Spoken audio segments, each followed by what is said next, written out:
Training for life. And amongst other things that I do, one of them is I talk about the acorn brain, that negative thinker, that voice, that small minded voice that exists in me. And I suspect all of us, at least all the coaching clients I have and all the different seminars I've done, when I ask the question, do you all notice a small little voice that's negative in your head? A conversation that some people have. I'm going to give you some tips about managing that voice. And first, I'm going to read a quote from George Ivanovich Gurdjieff. He's a favorite of mine, and in my upcoming book, Sage Advice, Wisdom Throughout the Ages. So here's some wisdom from George Ivanovich Gurdjieff. It is very difficult also to sacrifice one's suffering. A man will renounce any pleasures you like, but he will not give up his suffering. So let's talk about that. The suffering comes from that small-minded, negative thinker. And I can tell you that it's often related to the suffering we won't let go of. Gay Hendricks, in his book, The Big Leap, has a follow-on where he gives people exercises that support the previous book. And one of them is he actually uses this Gurdjieff quote to talk about the suffering he had, that he was carrying around, that prevented him from having a relationship that served him, that had everything he wanted in the relationship. And what happened was, until he noticed that, he had 3 previous relationships that were very similar, until he realized he was carrying a suffering about what he didn't really deserve. And he wasn't clear about what he wanted because, again, that negative thinker had him believing he didn't deserve it. And when he let go of his suffering and stopped carrying around the story about how his mates didn't work out for him, he realized it was him. He needed to change, to be clear about what he wanted. And then that relationship showed up. And I can tell you that suffering continues. That little voice continues. If you notice you're complaining about your boss, you're complaining about your jobs, you're complaining about your mates, you're complaining about where you are in your career or your income, or you feel stuck, it's a suffering you're carrying around. And you're believing those negative thoughts, and you haven't clearly defined what you wanted and let go of the suffering. So here's what you do with negative thoughts. Just notice them. I often talk about Dr. Srikumar Rao's work and Dr. Roland Alexander's work, where they say develop a level of thinking above your thinking. That's just where you notice the negative thoughts and you make note in your mind. Okay, so I have some negative thoughts right now. And you don't engage in trying to defeat them, because as Eckhart Tolle says, when you fight life, life fights you.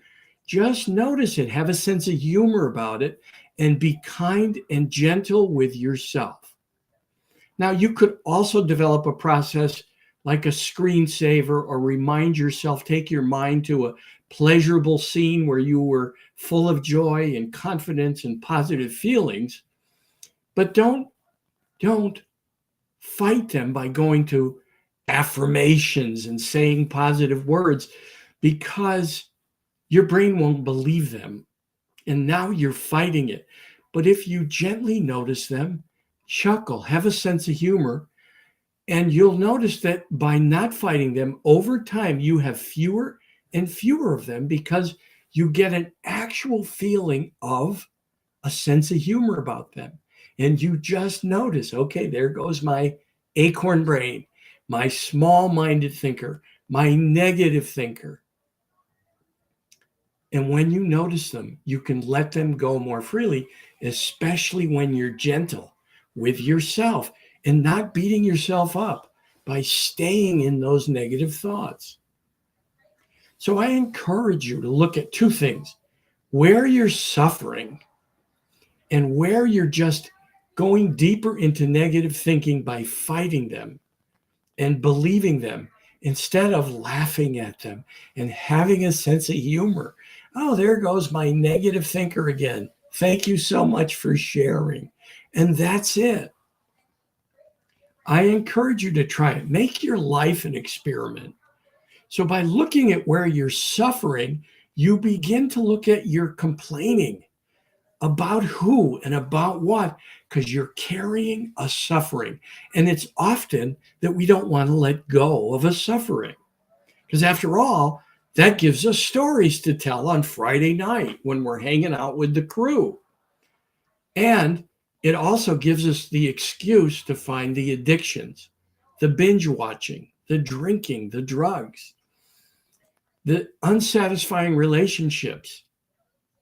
They become addictions because that's your suffering. Even my dogs agree. So pay attention to your negative thoughts and just believe them.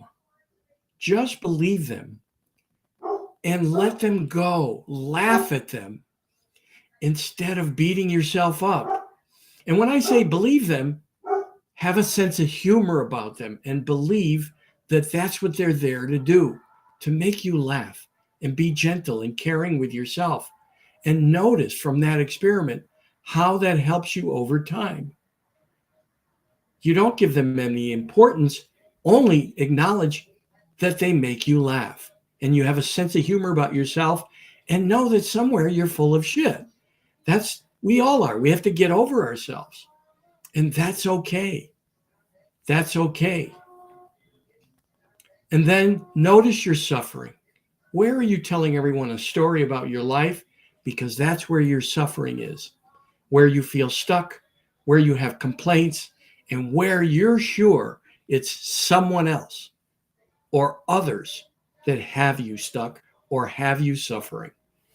If you have any questions about my ideas on this, you can email me, steve@stevelentini.com. That's Steve, and I'll spell Lentini, at Steve, L as in Linda, E, N as in Nancy, T as in Tom, INI.com. Get off being stuck. Have a sense of humor about yourself, and just notice those thoughts with a smile.